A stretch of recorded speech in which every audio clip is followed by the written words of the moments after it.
This is one of a series of good answers presentations, offering evidence to refute skeptical challenges to the Bible's accuracy. Today we look at the biblical account of the flood of Noah. We'll consider two questions.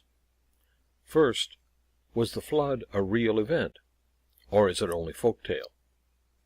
And second, if it was real, did it encompass the whole planet, or only one region? Many Christians would answer those who question the story of Noah by simply saying, "The Bible says it, I believe it, that settles it." And for some, it may.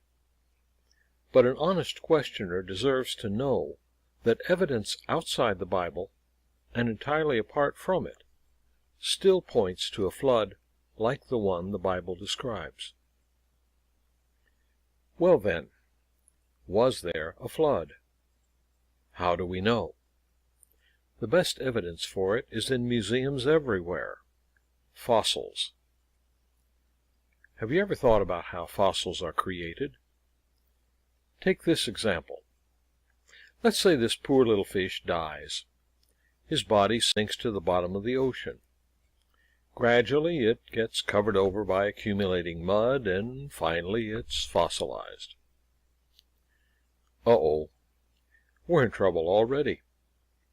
Any of us who ever had a pet goldfish knows better than this. Fish don't die that way, do they? We should try again. This time we'll stick to how fish really die. So our little fish is found floating belly up. But look out! There are hundreds of hungry predators in the ocean. They come nibbling at the carcass, and soon have it down to the bones. These do sink to the bottom, but even there the breakup continues. Microbes that work on bone and other processes will scatter and destroy what's left. Still no fossil. But we've all seen the fossils in photos and exhibits. How were they formed? One way. Like this. If our fish was buried rapidly and catastrophically, then it would be preserved whole, away from predators, and away from the abundance of oxygen that produces decay. Only then do we get our fossil. And this isn't limited to just fish, either. Bury anything rapidly and catastrophically and leave it there. One day, somebody will be digging up another fossil. One of my treasured souvenirs is a fossil clam. We've probably all seen dead clams along the beach after high tide. Ever notice that their shells are all open? That's because when they die, the muscle that holds the shell closed relaxes. But my little fossil clam is closed. How come? That's right. He was buried so rapidly that there was no chance for his shell to open. And that's typical for the millions of fossil clams that have been found. What's more, I'm told that my clam was found in the Ural Mountains of Russia, at an elevation of about 5,000 feet. Funny place for a clam to die, isn't it? But that's getting ahead of things. What we do know is that the earth is the tomb of countless fossils of all kinds of plants and animals. As Ken Ham of Answers in Genesis likes to say, there are billions of dead things buried in rock layers laid down by water all over the earth. In fact, fossils almost always show evidence of having been buried by mud, sand, or silt, laid down by flowing water. In other words, fossils tell us about floods. So we know there's evidence of flooding. But would that have been the global catastrophe implied by the Genesis story? Christians generally do believe there was a flood, but many doubt that it covered the whole earth. Davis Young, a Christian geologist at Calvin College, thinks the evidence is against that. What's more, he thinks believers in a global flood are wrong-headed. Quote, "Indeed, a large segment of the evangelical church still seeks to support a belief in a global flood by resisting, distorting, or misinterpreting relevant extra-biblical evidence. We need to find an interpretation of the text that does not commit us to a globe-covering catastrophe." End quote. And Rich Deem on the website Reasons to Believe argues that the Bible doesn't really require a global flood. As he says, "Does the Genesis text indicate that the flood was local? If you read it carefully, you can determine that the perspective is local." Well, let's see. Dr. Young believes that evidence outside the Bible proves that there was never a worldwide flood. We need to look at that evidence. Now, a local flood would have occurred in the Near East somewhere, probably Mesopotamia, since we read that the ark came to rest in the mountains of Ararat. In that case, then, there would certainly not be any traces of it over in America, would there? But there are. You probably recognize where these folks are standing. Beyond that railing is a mile-deep slash in the earth with the Colorado River at the bottom. And even in this photo, we can see layer after layer of sedimentary rock, loaded with all kinds of fossils. That calls for some explanation, doesn't it? We were all taught in school about 3 kinds of rock. Igneous, born in the fire of a volcano. Sedimentary, made from the erosion and breakup of the other 2 kinds of rock. And metamorphic, rock that immense heat and pressure have changed into a different form. And recall just how sedimentary rock is formed.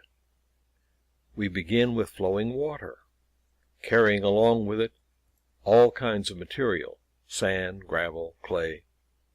As long as it's moving rapidly, it carries these materials along.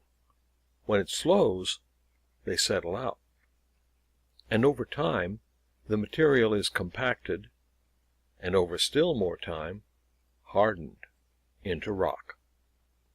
That's how almost all sedimentary rock is formed. It's deposited by flowing water, a lot of water, resulting in a lot of rock. We were at Grand Canyon just now, there in northern Arizona. North of it, in Utah, are 2 other natural wonders, Bryce Canyon and Zion National Park. When we look at a cutaway drawing of Grand Canyon, we can see all those layers of sedimentary rock, almost a mile of them, down to the level of the Colorado River. The rock layer nearest the surface is the Kaibab limestone. Now, look at a similar cutaway of Zion. The Kaibab limestone is found there too, but it's at the bottom of those rock layers, which continue up to the Navajo Formation. And then, when we compare this to Bryce Canyon, the Navajo Formation is at the bottom there. As we can see, these layers extend over many miles across Arizona and Utah, and together they make up a continuous sequence. What has been eroded away from Grand Canyon is found at Zion, and what was eroded away from there is found at Bryce. Geologists have a name for this sequence of rock layers. They call it the Grand Staircase, almost 2 miles deep of sedimentary rock. That's one sequence of sediments. But when we scan around the globe, we find that some 70% of the Earth's surface is composed of sedimentary rock. And remembering that sedimentary rock is laid down by flowing water, we have strong evidence of a worldwide flood. But just how extensive are these individual layers of rock? Maybe they are the remains of hundreds of minor floods at different times. Here's an example: the Coconino Sandstone. Geologists have traced that deposit out from Grand Canyon and found it extends over most of 6 states. It's found over an area of some 200,000 square miles. And how thick is the layer? We can learn that from the geologist Dr. Andrew Snelling. Quote, "Inclined or sloping layers within the Coconino Sandstone of Grand Canyon are testimony to 10,000 cubic miles of sand being deposited by huge water currents within days." That's right, 10,000 cubic miles. And the Coconino is not the only such example. Here's more from Dr. Snelling. We find rock layers that can be traced all the way across continents, even between continents, and physical features in those strata indicate they were deposited rapidly. For example, the Tappets Sandstone and Redwall Limestone of Grand Canyon can be traced across the entire United States, up into Canada, and even across the Atlantic Ocean to England. The chalk beds of England, the famous White Cliffs of Dover, can be traced across Europe into the Middle East, and are also found in the Midwest of the United States and in Western Australia. We can see here how this one formation, the Tappets Sandstone, all laid down at the same time, extends over the map of the U.S. Dan Letha is a cartoonist who did a strip about this topic once. Here it is. The boy and his dad look up, and the dad says, "Look at that beautiful rainbow. It's a promise from God that He'll never again flood the entire earth as He did in Noah's day." The boy responds, "My Christian college professor said that Noah's flood didn't cover the entire earth." "He told you it was just a localized flood?" "That's what he said." Oh yes, there's one more panel to the strip. The father responds, "So, he believes that God promised to never again send a localized flood?" Well, any of us who remember what Hurricane Katrina did to New Orleans, or what Sandy did to the Jersey Shore, can see a problem there. God promised that He would never again flood the earth as He did in Noah's time. If Noah's flood was just a local catastrophe, then what are we to think about God's promise to never do that again? Maybe it's time to look at just what the flood account says. The waters rose and covered the mountains to a depth of more than 20 feet. Every living thing that moved on the earth perished. Birds, livestock, wild animals, all the creatures that swarm over the earth, and all mankind. Everything on dry land that had the breath of life in its nostrils died. Every living thing on the face of the earth was wiped out. Men and animals and the creatures that move along the ground and the birds of the air were wiped from the earth. Only Noah was left, and those with him in the ark. Genesis 7:20-23. If the writer wanted to tell us that the flood drowned the entire earth, could he have used any more specific language than this? No, the Bible's account and the layers of rock both say the same thing, and the evidence of it remains for us to see today. Billions of dead things, buried in rock layers, laid down by water, all over the earth.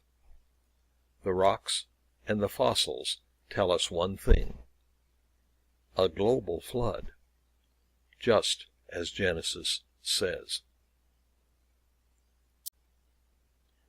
If you have questions or comments about this lecture, or any others in the Good Answers series, you may direct them to me, Dr. Jerry C. Four, at yahoo.com.